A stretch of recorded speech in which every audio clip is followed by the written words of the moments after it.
इस बीच sir, Japan बढ़ती आर्थिक चुनौतियों की वजह से वहां के सुपर लॉन्ग बॉन्ड की यील्ड रिकॉर्ड स्तर पर पहुंच गई है।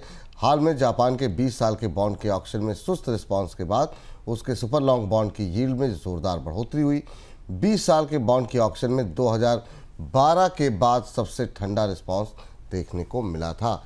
सर, जापान के बॉन्ड का संकट है क्या, और ये पूरी दुनिया को लेकर के क्या कुछ असर इसका देखने को मिल सकता है पूरी दुनिया पर? विपुल जी, आज भारतीय शेयर बाजार में जो गिरावट आई उसमें अमेरिका और जापान का भी योगदान था अपने अपने स्तर पर, इसीलिए इसे समझना जरूरी है। जापान में आज सुपर लॉन्ग बॉन्ड्स, जापान में आज 20 साल के बॉन्ड्स की बिक्री की जानी थी और बैंक उसे खरीदने के लिए बैंक या बीमा कंपनियां नहीं आई, और इसके साथ दो बड़े संकेत निकल कर आए, जिन संकेत ने बताया कि जापान की अर्थव्यवस्था, जिससे अभी 5-6 महीने तक थोड़ा बेहतरी के संकेत मिल रहे थे, ताजे कॉन्ट्रैक्शन के बाद, ताजे गिरावट के बाद अब अर्थव्यवस्था गहरे संकट की तरफ जा रही है। जापान का बॉन्ड बाजार जापान की अर्थव्यवस्था की तस्वीर का सबसे बड़ा संकेतक है। जापान में जो 40 वर्ष का बॉन्ड है, जो सबसे बड़ा सुपर लॉन्ग बॉन्ड है, उसके ऊपर बॉन्ड यील्ड 20 साल के सर्वोच्च स्तर पर पहुंच गई। जो शॉर्ट टर्म बॉन्ड्स हैं, उन्हें 10 साल के, उन पर बॉन्ड यील्ड सस्ती है। दिख ये रहा है कि निवेशक लंबी अवधि के बॉन्ड को खरीदने से बच रहे हैं। ऐसा क्यों है? क्योंकि उनको लग रहा है कि जापान की अर्थव्यवस्था में मंदी की शुरुआत हो रही है, और ऐसी स्थिति में जापान की सरकार को फिर नई पूंजी अर्थव्यवस्था में डालनी पड़ेगी, टैक्स घटाने पड़ेंगे, और इसके लिए घाटा बढ़ेगा और सरकार को फिर नया कर्ज लेना पड़ेगा। और जो बॉन्ड की खरीद वापस की जा रही है जापान में, वो प्रक्रिया भी अब रुक जाएगी। जापान का कर्ज जीडीपी का 250% से ज़्यादा है। ऐसी स्थिति में अब जापान के निवेशक फिर इस संकट की तरफ देख रहे हैं, जहां जापान की अर्थव्यवस्था में सुस्ती, मंदी और कर्ज का बोझ बढ़ने की संभावना है। इसने आज बाजार को डराया, स्पूक किया, क्योंकि एक तरफ लगभग ऐसी ही खबर हमें अमेरिका से दिखाई दी थी। तो अमेरिका और जापान दोनों अर्थव्यवस्थाएं, एक पश्चिम की और एक पूर्व की, दोनों बड़ी अर्थव्यवस्थाएं कर्ज संकट की तरफ खिसकती दिख रही हैं। उनके घाटे रिकॉर्ड ऊंचाई पर हैं और उनके बॉन्ड मार्केट में गहरी उथल पुथल मची है। दोनों जगह बॉन्ड यील्ड बढ़ी हुई है। अब ऐसी स्थिति में बैंक ऑफ जापान कितनी दखल दे पाएगा बाजार में, ये आने वाले समय में देखना होगा, और इसका असर हमें आज एशिया में निवेशकों के उत्साह पर दिखाई दिया और यूरोप में भी दिखाई दिया, और शायद एक वो ये भी वजह थी कि भारतीय शेयर बाजार में आज हमने गिरावट देखी। सर, आज मतलब बिल्कुल इसका असर भारतीय बाज़ारों पर देखने को मिला। 1% से ज़्यादा की गिरावट जो है वो जो है सेंसेक्स निफ्टी में देखने को मिली। करीब 261 अंक गिर करके निफ्टी बंद हुआ। आपसे जानना चाहिए, क्या ये गिरावट अभी और एक्सटेंड होगी? ये जो संकट है, ये जो क्राइसिस है, ये अभी क्या लंबी चल सकती है? और अभी भारतीय बाज़ारों को लेकर के आपका रुख क्या है?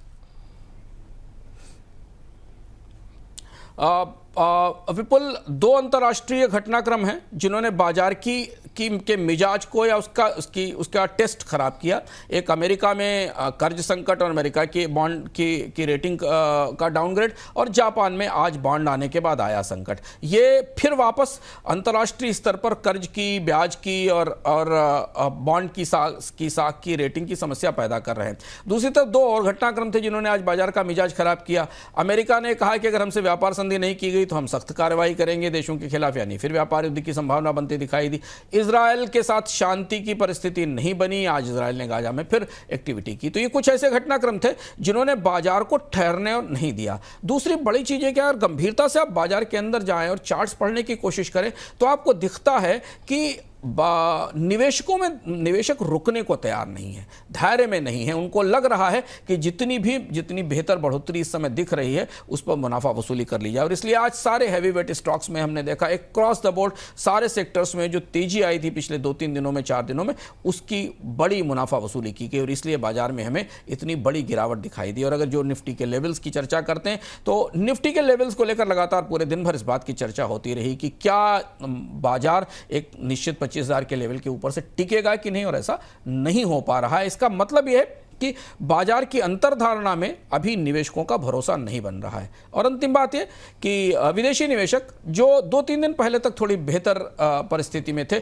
उन्होंने कल भी बिकवाली की और आज भी उनकी बिकवाली किए जाने के संकेत हैं। तो बाजार को बहुत सारी परिस्थितियां हैं, परस्पर विरोधी परिस्थितियां जो खींच रही हैं, और इसलिए शायद आने वाले 1-2 दिनों में हमें बाजार में वोलेटिलिटी का तेज उतार चढ़ाव का रुख देखने को मिल सकता है। बिल्कुल सर। बहुत लोग ये कह रहे हैं कि भारत और यूएस की जो ट्रेड डील की भी अनिश्चितता जो है वो भी बाजार को परेशान कर रही है। इस पर कुछ प्रकाश डालेंगे सर, एक लाइन में अगर आप प्रकाश डालना चाहें तो। डोनाल्ड ट्रंप की तरफ से जो बयान आया, जिसका मैंने जिक्र किया कि जो देश उनके साथ ट्रेड डील नहीं करेंगे उनके साथ सख्ती की जाएगी, ये इशारा दुनिया के कई देशों के लिए था। जैसे वियतनाम के साथ, जापान के साथ बातचीत शुरू हो गई है, यूके के साथ डील हो गई है, भारत के साथ डील अब थोड़ी ठंडी पड़ रही, जिसे हम बार बार बताते भी रहे। भारत पाकिस्तान के संघर्ष के बाद अमेरिका की भूमिका को लेकर भारतीय पक्ष बहुत सहज नहीं है।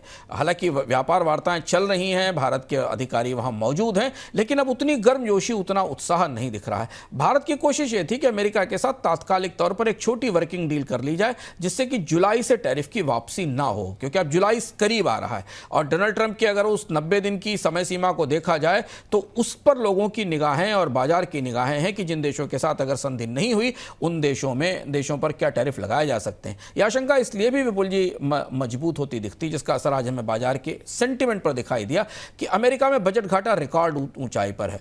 अमेरिकी राष्ट्रपति ने अपने टैरिफ बढ़ाने के कार्यक्रम से बड़ा राजस्व जुटाने का लक्ष्य रखा था। अभी इन्होंने इनकम टैक्स में रियायतें घोषित की हैं। अमेरिकी अर्थव्यवस्था में निवेशकों का, बॉन्ड में निवेशकों का भरोसा बनाने के लिए अमेरिकी राष्ट्रपति के पास दो ही विकल्प हैं, या तो वो खर्च में कटौती करें, जो टैक्स में रियायतें दी जा रही इनकम टैक्स में अपनी देश की जनता को, उसे रोकें, या वापस नए टैक्स लगाएं और टैरिफ पर जाएं।